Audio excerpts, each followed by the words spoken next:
Go check out FIFACoinTrader.com for excellent deals in buying and selling coins on FIFA Ultimate Team.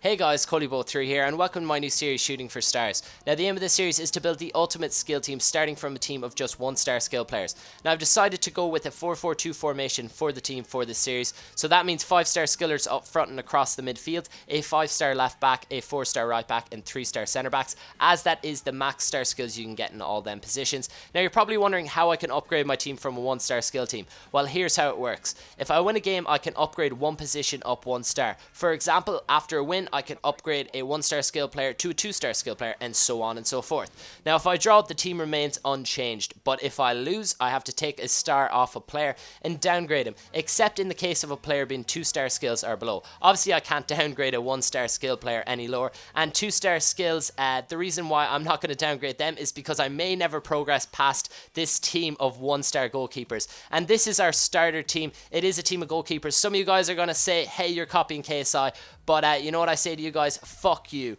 Anyways, on to the team. I'm going to run through it and I'm going to run through the other rules for the series. I can upgrade any position in the team after winning a match. So I don't just have to start at my defenders or midfielders or strikers. I can pick any individual position. So there is no order to how I upgrade the team. Now the whole team must be upgraded to the same star skill level before progressing any further. So that just means I can't upgrade the goalkeeper up there, like let's say Julio Cesar up to a 5-star skilled striker like Ibrahimovic. So it balances it out and it makes for more entertaining entertainment. I'm going to go with that. I didn't know really what to say there. Anyways, a couple more rules are that if I win 5 matches in a row, I can upgrade a position by 2 stars. And if I win 10 matches in a row, I can upgrade a position to the max available star skills in that position. Also, the last rule is that I'm allowed a super sub every episode whereby I can swap one player for a player who has equal star skills in that position. So it makes things a bit more interesting and it's going to make this series really, really exciting. Anyways, on to the first game. I decided to go with some divisional games, and the guy I came up against first has a full Brazil team, but more importantly, his team name is We All Love You Sean. Now some of you guys may know, some of you mightn't, that my name is indeed Sean, so I thought this was a good sign and hopefully he would give me that win so I can upgrade the first player. And I was the first one to attack and have the first real chance. You'll see there Julio Cesar pulls out a great save from his keeper, and unfortunately I didn't go into the lead. Foster was in the thick of things as well as he set up. I think that was Julio Cesar again. It could have been Diego Alves up front, and again I was absolutely all over this guy, and I thought I would struggle with this team of goalkeepers. I thought that I would be beaten 5-0 every single game, but my luck was in. Look at that. Julio Cesar scores and I go 1-0 in the lead. I couldn't believe it. A great start to the series, and hopefully we can finish this game off with a win. But that is only the score at halftime. Don't get it confused for the score at full time. Anyways, you'll see here, the second half was much like the first. I was all over him. He was diving in left, right and centre. And I perhaps should have scored here with Diego Alves, but he couldn't finish with that finesse shot. And yeah, he actually did have a chance here. He crossed it in. A nice volley, but unfortunately it just went wide for him. Fortunate for me though. And again here, Diego Alves with the chip. A bit of Brazilian samba magic there, but unfortunately it didn't come off and I couldn't increase my lead to 2. And I did pay for it in the end with horrible goalkeeping from Krul. I don't know what he was doing, but it let Pato have the easiest of tap-ins to make it 1-1. And unfortunately the game ended 1-1. So since it ended as a draw, the team remains unchanged. And yeah, if I would have won, I could have upgraded one player. But you see there, I actually got disconnected from that game and I was given a loss. You'll see the screen popping up now.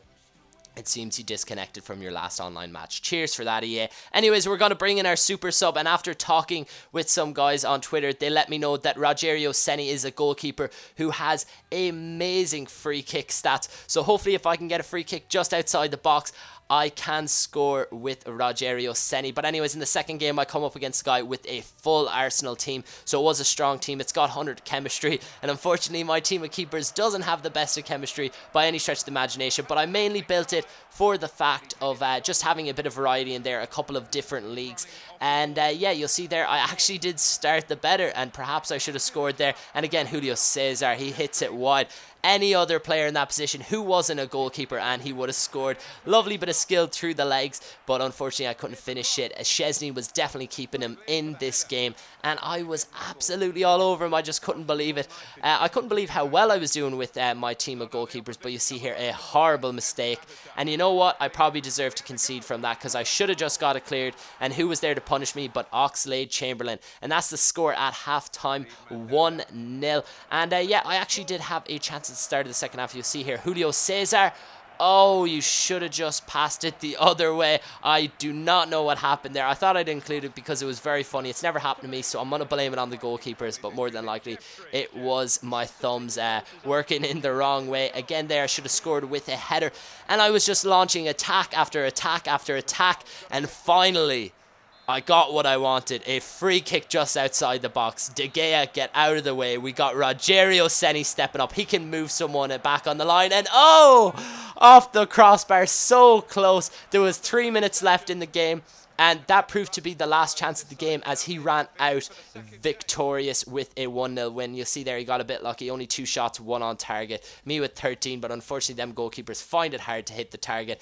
Anyways, into the last game, we come up against a guy who's got a front 3 that are absolutely amazing, but his back 3 in contrast are absolutely horrible. But look at that, Martins, Sanchez, and also Theo up front. And perhaps I should have scored right from the off. 1 minute in, I am making such strong starts with this team of goalkeepers. Cracked it off the crossbar. The crossbar hasn't been my best friend in this episode, and you'll see there he did have a couple of chances. This was pretty topsy-turvy at the start. We both traded blows, so to speak, and yeah, he did end up scoring here. Look at this, Martins with his left foot, he crashes it into the top left, and that means that it's going to be an uphill task trying to get back into this game. I nearly did with Foster, of all players, cracking a shot, but his keeper was equal to it and put it out for a corner. For a corner.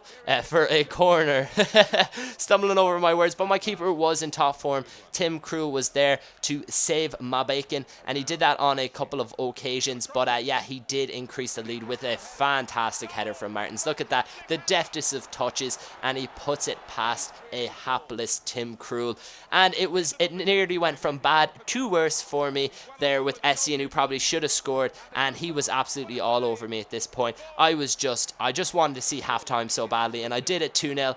I was able to bring my players in, regroup, and hopefully send them out in the second half with a bit more fitness, a bit more stamina, and hopefully a bit more a desire to win this game. You'll see here Tim Krul comes out well and blocks that chance. And yeah, the second half didn't go much better for me.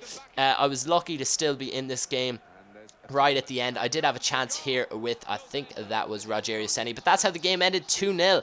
And unfortunately in our first episode we weren't able to grab a win and upgrade any players, but hopefully in future episodes we will.